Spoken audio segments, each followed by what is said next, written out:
Assalamualaikum warahmatullahi wabarakatuh. Salam sejahtera untuk semuanya. Saya doakan untuk yang nonton saya selalu diberikan kesehatan dan selalu diberikan ilmu pengetahuan seluas-luasnya, dan ilmu pengetahuan tersebut bermanfaat untuk kalian semua di dunia maupun di akhirat.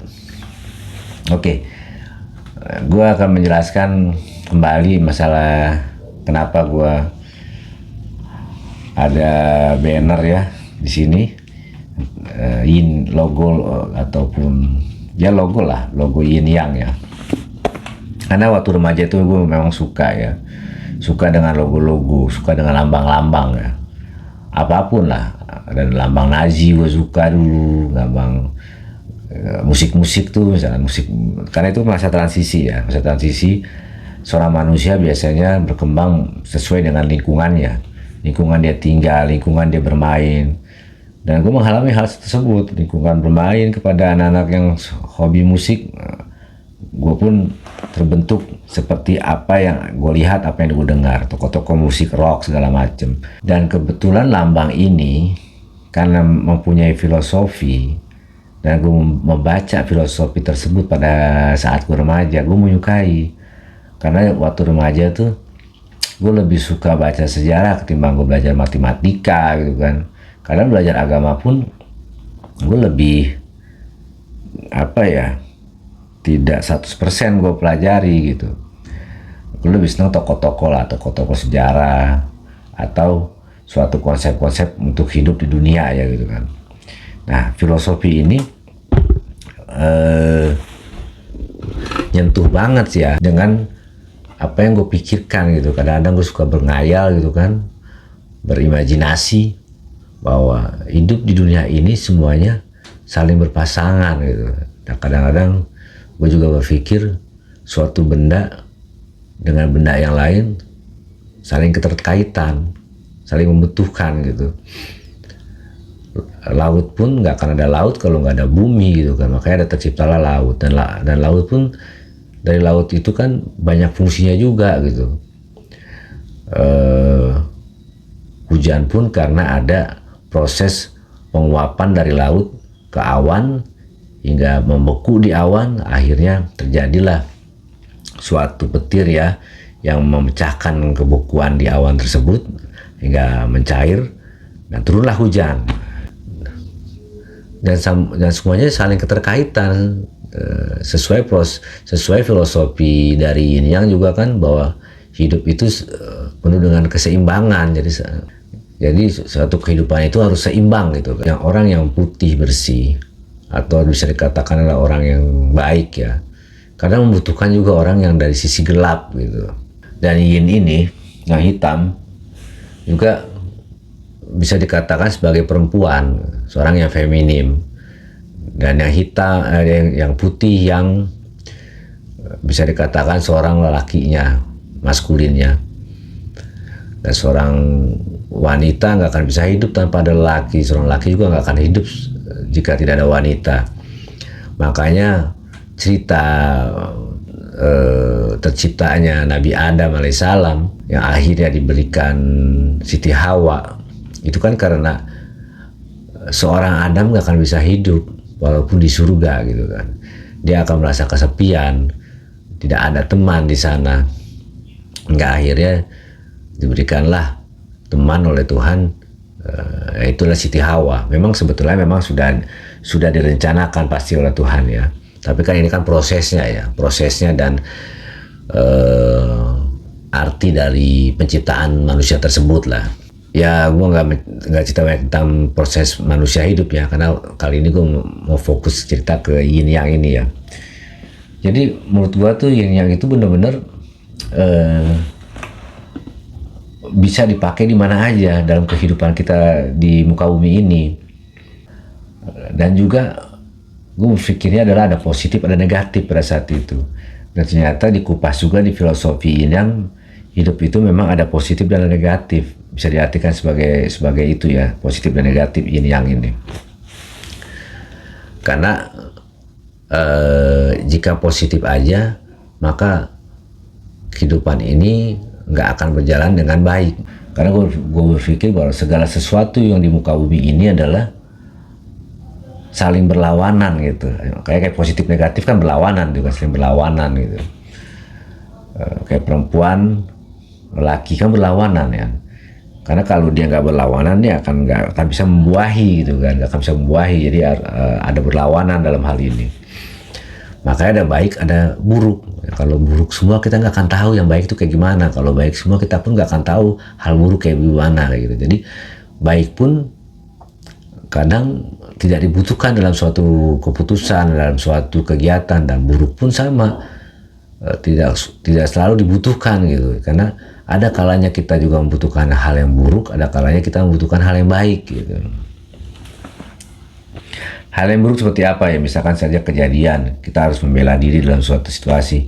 Ya kayak memukul itu kan berarti kan itu nggak baik, tapi ini dalam situasi hal yang memang sulit untuk dihindari. Nah kita perlu, jadi harus ada yang kuat dan ada yang lemah gitu. Kadang-kadang kan gini, konseptor ya, seorang leader, seorang pemimpin, kan nggak perlu bertubuh besar kan, tapi dia mempunyai kematangan dalam strategi. Strateginya hebat dia. Kadang-kadang manusia yang gagah, besar, dia nggak punya strategi dalam berperang, tapi dia mempunyai fisik yang mumpuni, yang memang layak untuk berhadapan dengan lawannya, dengan musuhnya. Nah, itu kan suatu bentuk bahwa berlawanan kan, tapi menjadi keseimbangan dalam hidup, karena saling-saling membutuhkan. Yang kuat untuk berperang ada di bawah, di depan untuk maju. Dia membutuhkan konseptor dalam ilmu peperangan, dia membutuhkan otak yang dapat membuat strategi perang yang baik gitu.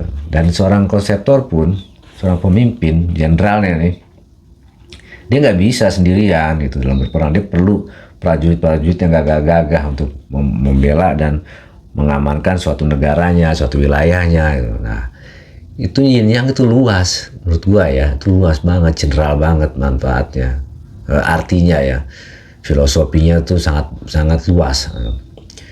Dan kalau dikupas satu-satu itu bisa berjam-jam itu dikupas. Nah, semuanya itu saling keterkaitan, saling membutuhkan gitu. Walaupun mereka dalam satu sisi bahwa unsur yang mereka punyai berdua itu berlawanan gitu, nggak akan sama gitu. Tapi keperbedaan ini saling keterkaitan, saling dibutuhkan satu sama lainnya gitu. Dan yin yang ini menurut gua adalah filosofi, bukan suatu awalnya ya. Awalnya ada tuh di negeri Cina sana sebelum Masehi, maka ada filosofi yin yang ini bukan suatu aliran agama, tapi itu suatu aliran pandangan hidup ya. Dan bisa diartikan untuk filosofi kehidupan gitu. Tahun berapanya itu kurang pasti juga sih ya. Cuma menurut seorang dokter ya, yang bernama Robin R. Wang, dia pernah menemukan tulang tulang hewan, dan kebetulan di tulang hewan itu ada gambar logo yin yang. Setelah diteliti bahwa umur dari tulang tersebut adalah kurang lebih 1300 sebelum Masehi gitu. Dia mencatat dalam suatu penemuan dia gitu. Tetapi yin yang ini walaupun sudah lama filosofinya, itu berlaku untuk kehidupan di modern juga gitu. Jadi menurut gua ini cerdas juga sih menemukan pendapat atau filosofi yin yang ini, karena manusia di dunia ini memang dipengaruhi dari konsep apa yang ada dalam filosofi yin yang.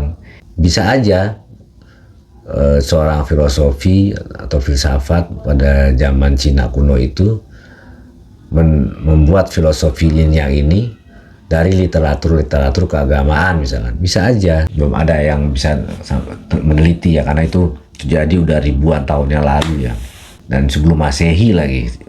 Itu aja yang bisa gue jelaskan kenapa gue menyukai dengan lambang yin yang ini.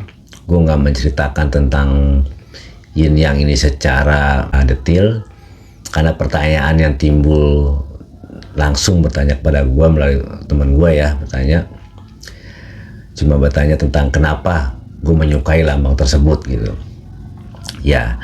menurut gua lambang ini mempunyai kontribusi baik buat gua jalani gitu. Ya gua terapkan gitu. Jadi kalau gua melihat pengetahuan itu seperti itu, gue lihat pengetahuan itu adalah dari kebermanfaatannya. Jika memang itu bermanfaat menurut gua dan juga